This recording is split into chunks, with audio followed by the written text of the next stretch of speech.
Hello, bachcho, let's see the question. So the question is saying, given this standard reduction potential, what is the standard reduction potential of cobalt 3 positive plus 3 electron when it gives cobalt solid? यहाँ पे हमें दे रखी है जब cobalt 3 positive एक electron का gain करके cobalt 2 positive बना तो उस टाइम रिडक्शन पोटेंशियल दे रखी है हमें 1.82 वोल्ट। जब कोबाल्ट 2 पॉजिटिव 2 इलेक्ट्रॉन लेके कोबाल्ट बनाए तो यहाँ पे इलेक्ट्रॉन हमें ई नोट दे रखी है -0.28 volt. So what could be the key concept over here? So the key concept over here is standard reduction potential. Standard reduction potential. So what is standard reduction potential? Basically, it is a standard value of the reduction in which a chemical species, you can say chemical species क्या reduce होगी by gaining the electron. अगर मैं इस पूरी reaction को sum up करके लिखूँ, so सबसे पहले कोबाल्ट 3 पॉजिटिव ने बनाया कोबाल्ट 2 पॉजिटिव, फिर कोबाल्ट 2 पॉजिटिव ने बनाया है कोबाल्ट।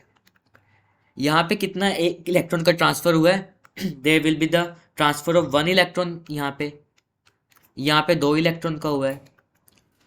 जब कोबाल्ट 3 पॉजिटिव से कोबाल्ट 2 पॉजिटिव में एक इलेक्ट्रॉन लेके जाता है तो there will be the reduction potential that is given to us 1.82 volt. और जब कोबाल्ट 2 पॉजिटिव कोबाल्ट में चेंज होता है by the gaining of the 2 electron, वहाँ के दे रखे हमें -0.28।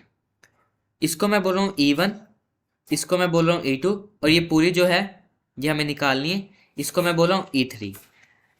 एक फॉर्मूला यहाँ पे आएगा basically N3E3 is equal N1E1 plus N2E2। हमारी यहाँ पे E1 E2 इस बेसिकली क्या है, हमारी रिडक्शन पोटेंशियल दे रखी है, और N1 N2 और N3 बेसिकली कितने इलेक्ट्रॉन का चेंज हुआ है।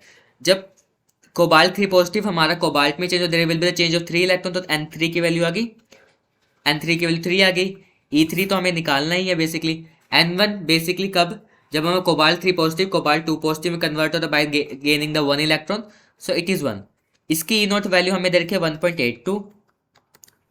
N2 बेसिकली कोबाल्ट जब 2 पॉजिटिव कोबाल्ट में चेंज हो रहा है तो 2 इलेक्ट्रॉन का ट्रांसफर हुआ, सो 2, और इसकी वैल्यू दे रखी है हमें -0.28 volt.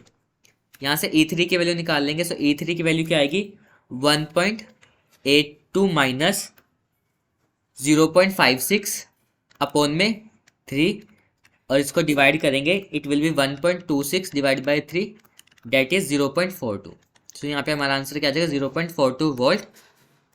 Answer is D, so we can write the answer as D. Hope this is clear to you. Thank you so much.